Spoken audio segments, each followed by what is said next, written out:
Bienvenidos nuevamente a la clase número 7 de la materia de Hechos de los Apóstoles. Dando continuidad a la unidad 2, los testigos de la iglesia en Jerusalén, vamos a continuar en el tema el Espíritu Santo en Pentecostés. Algo importante que debemos resaltar en este estudio temático que estamos realizando en la materia es poder hablar sobre la primera evidencia de recibir el bautismo en el Espíritu Santo. Es importante destacar que tenemos algunos sucesos importantes y se han seleccionado sucesos en los que estamos seguros que se ha recibido por primera vez el Espíritu Santo. Y vamos a estar hablando acerca de esa evidencia de recibir el bautismo del Espíritu Santo por primera vez. Vamos a tomar en cuenta para esto Hechos capítulo 2 versículos 1 al 4, donde estamos hablando del día de Pentecostés, cuando se evidencia que los 120 hablaron nuevas lenguas cuando fueron llenos por el Espíritu Santo. En segundo lugar, vamos a estar hablando de Hechos capítulo 8, 14 al 19, donde los creyentes en Samaria y donde también hubo un cambio de actitud radical, podría decirse, al ser llenos del Espíritu Santo. En tercer lugar, en el capítulo 9, versículos 17 al 19 del libro de los Hechos, vamos a ver la conversión y llenura de Saulo. Sabemos que Pablo hablaba en otras lenguas frecuentemente y en privado. Esto también lo podemos saber a partir de la referencia en 1 Corintios 14, 18. En cuarto lugar, tenemos el suceso en la casa de Cornelio, expresado en el capítulo 10, versículos 44 al 46, donde también hablaron en otras lenguas.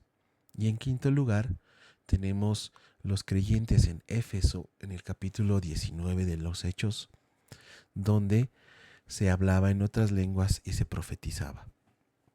En este sentido, estamos notando desde ya que una de las evidencias, o que la evidencia más significativa, después de haber sido llenos del Espíritu Santo, es el poder hablar en lenguas. Como primer suceso tenemos Hechos capítulo 2 versículos 1 al 4, donde teníamos a los 120 creyentes que estaban orando en el aposento alto. Habían esperado para ser bautizados en el Espíritu Santo. Recordemos que acá es donde sucede la promesa, el cumplimiento de la promesa que Jesucristo había anunciado. El sonido del viento era como un símbolo de la presencia de Dios. En Job 38.1, por ejemplo, podemos ver que Dios habló desde un torbellino. En este sentido, vamos a tomar en cuenta que la presencia de Dios es expresada también a partir del fuego, cuyo símbolo nos manifiesta la presencia de Dios, ese estruendo, ese viento recio. En Primera de Reyes 19:11 hubo un grande y poderoso viento delante de la presencia de Dios. Entonces podemos notar que existen similitudes en el Antiguo Testamento en relación al día de Pentecostés, cuando los 120 recibieron la llenura del Espíritu Santo y fueron bautizados y hablaron en lenguas. En segundo lugar, tenemos Hechos capítulo 8, 14 al 19. Felipe predicó de Cristo a la gente en Samaria. Muchos hombres y mujeres creyeron. Aún Simón, quien practicaba magia negra, creyó. Después de que recibieron a Jesucristo como Salvador, Felipe los bautizó. Los samaritanos, como los demás creyentes, recibieron el Espíritu Santo cuando creyeron en Jesús. Esto también nos muestra, y lo que comentábamos anteriormente, de que la llegada del Espíritu Santo y la llenura del Espíritu Santo se da en creyentes. El Espíritu Santo es el único que hace que la presencia de Cristo sea real en cada creyente.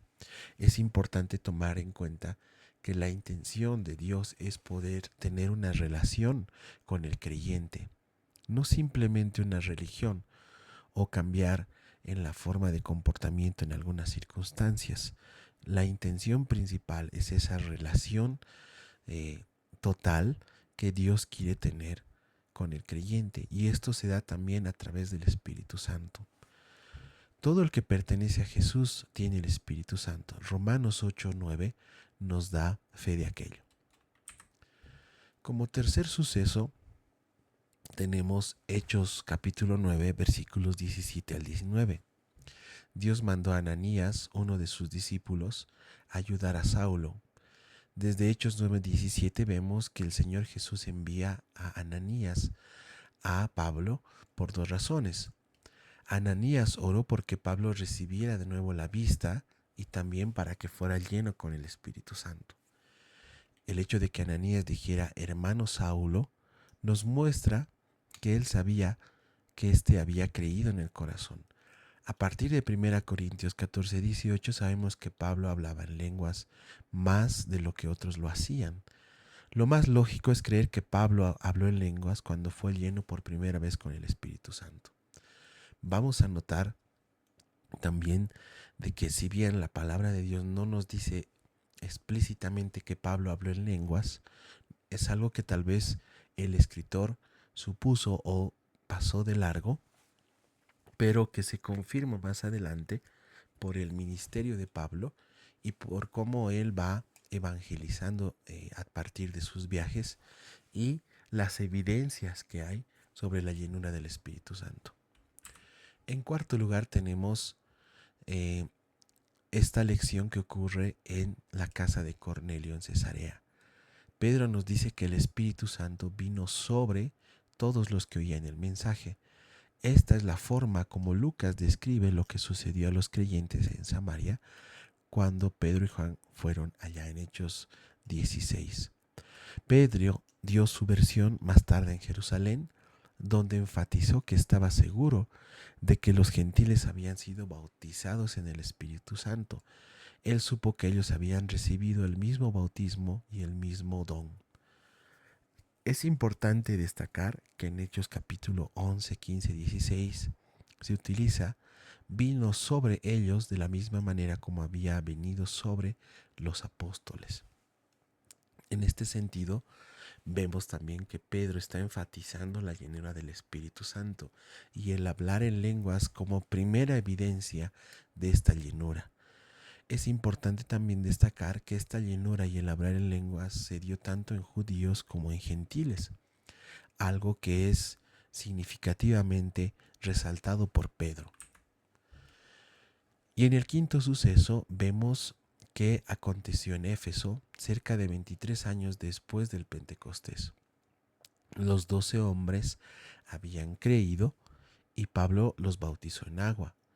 Necesitaban la plenitud del Espíritu Santo que ya estaba en ellos, así que Pablo puso las manos sobre ellos y fueron llenos con el Espíritu Santo. Esto lo podemos ver en Hechos 19:6. En este sentido, es importante destacar estos 5 sucesos en el libro de Hechos que nos muestran acerca de esta evidencia, el hablar en lenguas, después de la llenura del Espíritu Santo. Al respecto podemos hacer algunas consideraciones. 5 diferentes veces que los creyentes fueron llenos con el Espíritu Santo por primera vez. Estamos seguros de que en 3 de estas ocasiones los creyentes hablaron en lenguas mientras recibían el don del Espíritu. Estos 3 acontecimientos fueron en Jerusalén, Cesarea y Éfeso. Esto lo vemos en los capítulos 2, 10 y 19 del libro de Hechos. Por otro lado, el propósito principal del bautismo en el Espíritu no era el de capacitar a los creyentes para hablar en otras lenguas, sino darles poder para ser testigos de Jesús. Las lenguas eran una señal bíblica, la forma de demostrar que los creyentes habían recibido la plenitud del Espíritu Santo que estaban buscando. En ese sentido podemos tomar en cuenta que en 3 de estos sucesos, de estos 5 sucesos expresados, vamos a tener como evidencia principal el poder hablar en lenguas. Sin embargo, debemos destacar que no es el hablar en lenguas el propósito de ser llenos del Espíritu Santo, sino el de dar el poder para ser testigos de Jesús y llevar la palabra de Dios. Agradezco su atención. Saludos cordiales.